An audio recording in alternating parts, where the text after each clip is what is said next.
Thank you for making World News Tonight with David Muir, America's most watched newscast.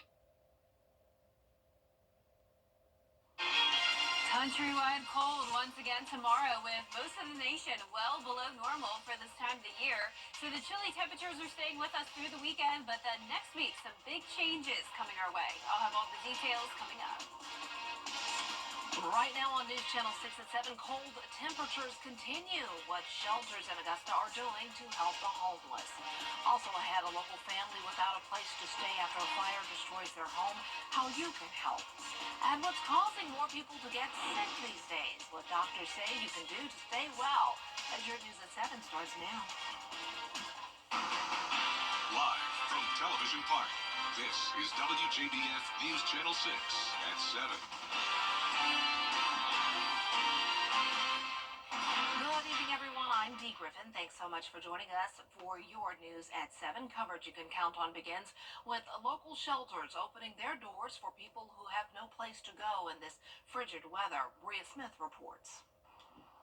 We had a few deputies come out and bring a few guests to our doorstep, literally drop them off at our doorstep. And that night was so important. It was a really cold night. It was the night we got a lot of the snow. Augusta Rescue Mission is just one of many places in Richmond County who open their doors for those with no place to go. Salvation Army Major Jonathan Raymer says their count went up. From about Friday of last week, we saw on average about 15 to 20 more per night. Augusta Rescue Mission Director Christopher Jones and Salvation Army's Center of Hope Director Major Raymer say a warm space to sleep is not all guests were offered. When an overnight guest checks in, we do give them this resource bag. It has some basic supplies in it, toiletries, a throw blanket, it's got some snacks that they can eat throughout the day, hand warmers, bottled water. And we give this to every guest that checks in at night, and they can get another one the next day if they want to. It's a great thing to be able to be a lifeline for those who are experiencing homelessness, to know that it's a place that is you can come, that's safe, that will make sure that you are taken care of in that way, and we didn't turn anyone away during that time. And so it is, we want to do the best we can to serve those who are in need. Augusta's point-in-time count is underway, but they need more help. The PIT count is designed to help figure out the number of homeless people living on the streets. The count helps programs battling homelessness get federal money each year. Excuse me. Volunteers are canvassing streets, shelters, and soup kitchens to count as many people as they can. So just go out and talk to these folks. It's going to be super safe. Every group has a Richmond County Marshal or deputy, so you're never in danger. And really, I just want to also clarify, a lot of the clients that we see and the folks who are experiencing homelessness, they're not dangerous people. The count ends on Sunday. To volunteer and get more information, just go to our website, WJBF.com.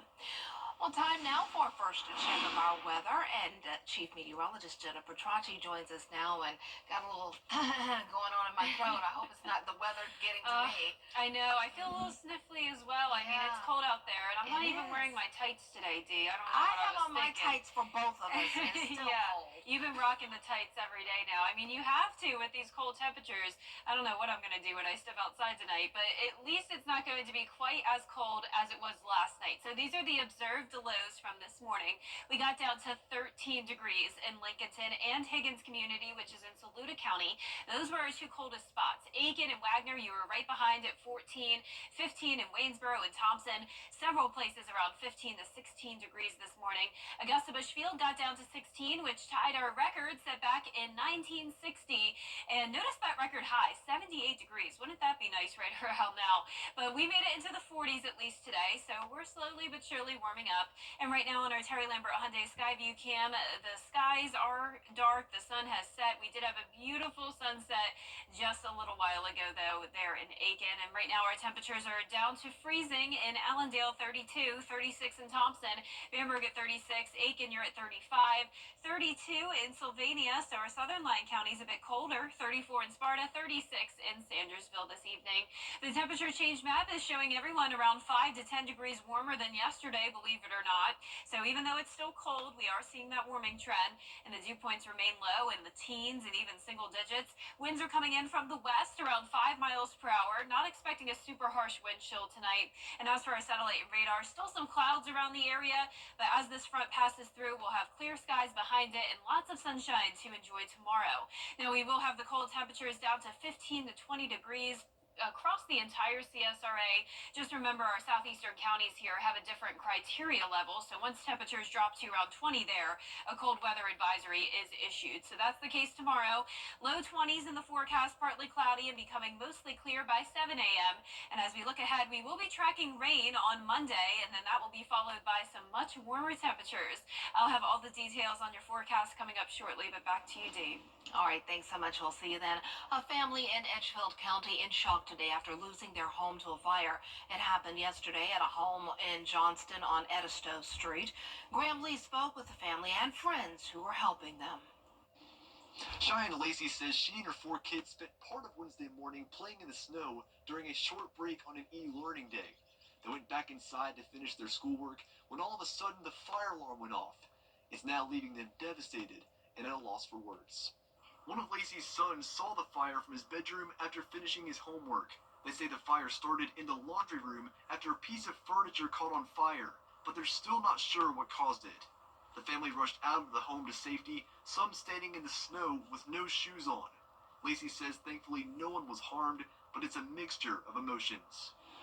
Very overwhelmed, in a good way and a bad way. Overwhelmed because we've lost a lot, but also overwhelmed at the generosity of everybody in the community. There's a lot of people reaching out to help, and it's very nice. Friends and church members at Victory Baptist Church are set to help this family get back on their feet.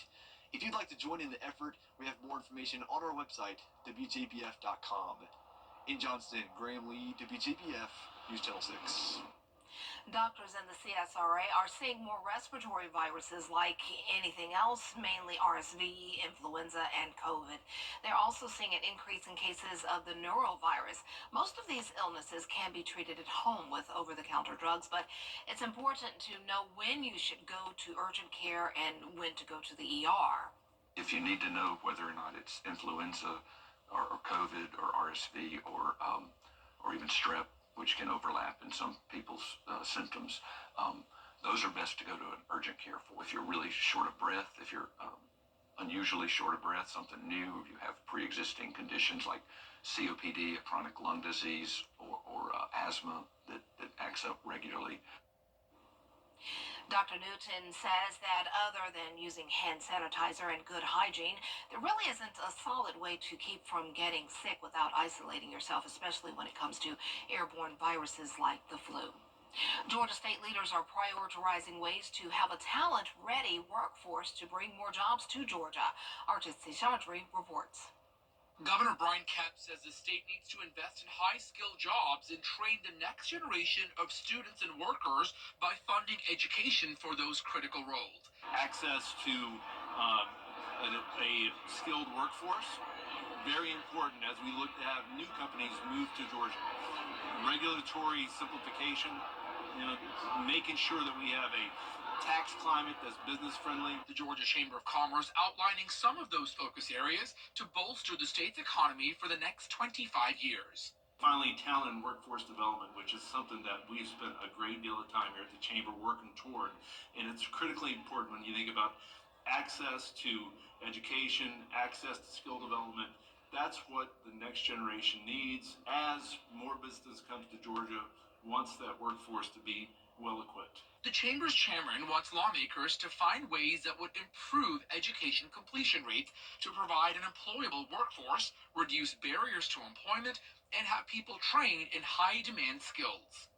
So whether it's workforce development, whether it's access to health care, whether it is the critical issue of tort reform, which makes Georgia a competitive place to do business, because we have a lot of customers here in Georgia, a lot of customers right outside this window in town here.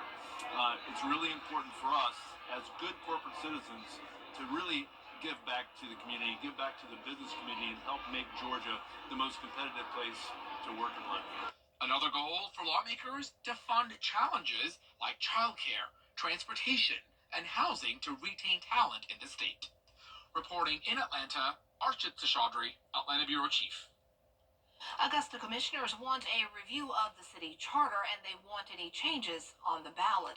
Commissioners have already approved hiring the UGA School of Government to work with the Citizens Committee for a top-to-bottom review of the city charter.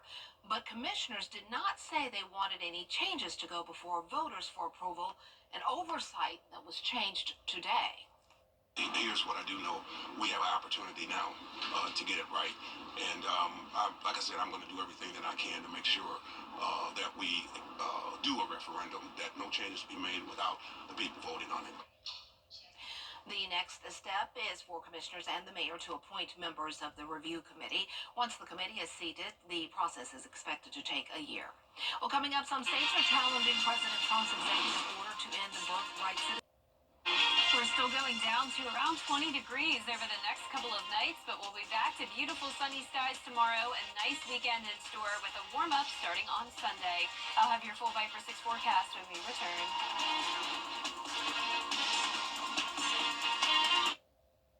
WJBF. Now, your most accurate forecast with WJBF Live Viper 6. Welcome back. Another cold night in store. You're taking a look at our Terry Lambert Hyundai Skyview Cam at SRP Park, a place that was covered with snow just a couple days ago, but the snow is starting to melt away, and we're sitting at 33 degrees, so still above freezing just by a little bit, but feeling below freezing at 29. A west wind at 5 miles per hour, dew point of 21 tonight. Visibility looks good, and around the CSRA, we do still have some cloudy skies with temperatures anywhere from around 33 up in McCormick to 36 in Sandersville. Allendale, you're at 32, 34 in Barnwell, and 36 as well in Evans. So cloud cover is still blanketing the CSRA with a weak system to our north and west. This is bringing some showers and snow showers up to our north and west, but for us, we are going to stay dry, no precipitation in the forecast, and it won't be quite as cold as it was this morning. We did tie our record low of 16 degrees set back in 1960. Now, it's pretty normal to have mornings in the teens around this time of the year. In fact, on average, it actually happens on December 27th, so we're actually behind schedule, but you can see there's a lot of variation on when we typically see that first morning in the teens. Last year, it happened around this time, and 2023 had no morning below 20. That was definitely a pretty warm year for us, but it's not as cold as it could be. It could always be worse, right? The coldest temperature on record in Augusta was -1 degree. I could not even imagine forecasting a temperature that cold. January 21st of 1985. Some of you may remember that day. So because the temperatures are still getting to below freezing tonight, we have the possibility of icy roadways, especially on those secondary and less traveled roads in our southern lying counties. That's where there's the highest potential of those icy spots. So we're once again aware of the possibility of black ice tonight.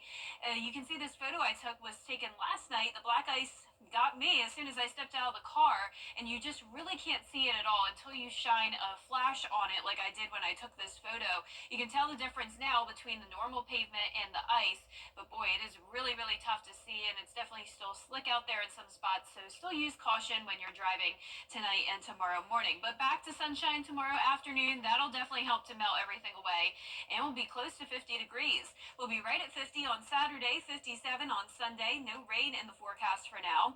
High temperatures are taking a climb up to the upper 50s on Sunday, and then mid-60s will be here next week, all the way up to 65. But before we get to the warmer temperatures, we do have some rain moving in. This will start early on Monday, so a wet start to your Monday. Not expecting any frozen precipitation, though, since the temperatures are warming up, and by the afternoon, mostly done with the rain, just a few leftover showers. Our lows tonight will be in the upper teens, the low 20s, with mostly cloudy skies. Back to sunshine tomorrow, upper 40s across the area. Our 10-day forecast showing us finally getting back to around average for this time of the year on Tuesday. Once again, we'll get all the way up to 65 on Wednesday, and the warmer temperatures next week will come with some rain chances, up to 20 to 30% starting next Thursday. We deserve a nice warm up right now. Oh, I'm so excited to finally defrost. Yes. yes. Well, looking forward to that. Thanks so much. Well, if you'd like to work at this year's Masters tournament, here's your chance. The Masters is hosting a job expo this Saturday from 9 in the morning until 1 in the afternoon at the Legends Club in National Hills Shopping Center on Washington Road. Jobs available include concessions and hospitality. You must be at least 16 years old as of March 26th of this year. Now, if you can't make it, don't worry. You can also apply online. We have all of the information on our website, WJBF.com. We'll still have a rare deep freeze in the South. We're feeling it. And wildfires raging once again in LA. We'll have the latest after the break. Ready? The People's Court, weekday mornings at 10 on News Channel 6. Weather headlines on News Channel 6, brought to you by Hickson Roofing. The live 5 for 6 mobile app. Download it today.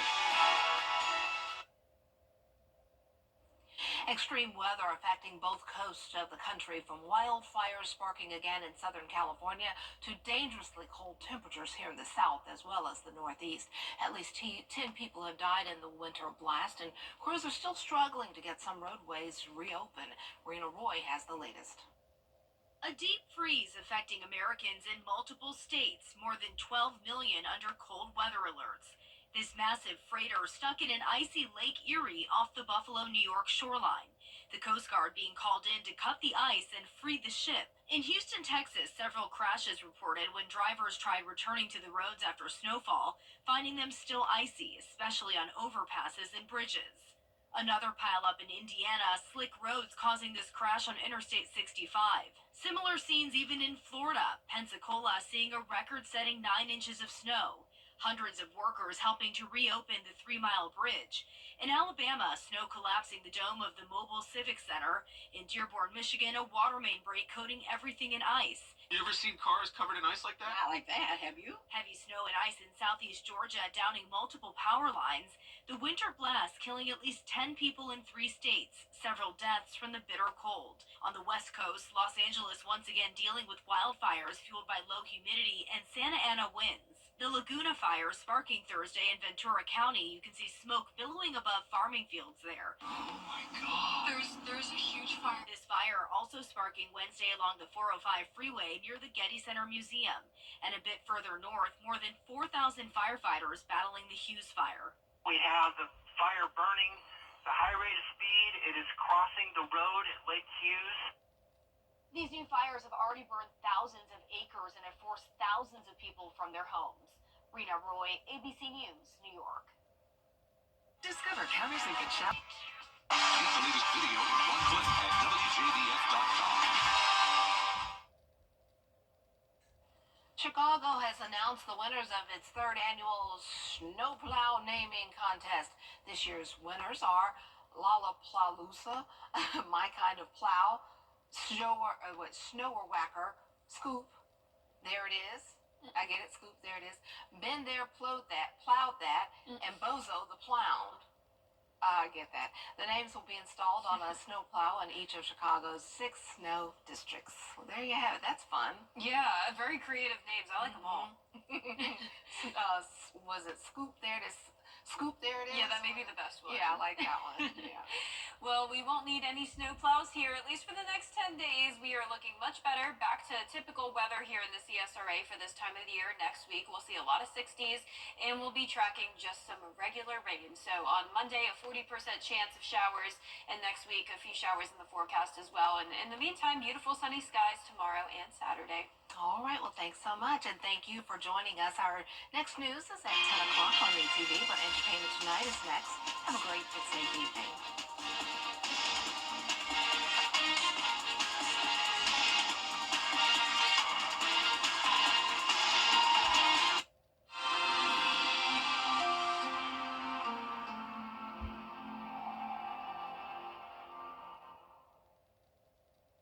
Since 19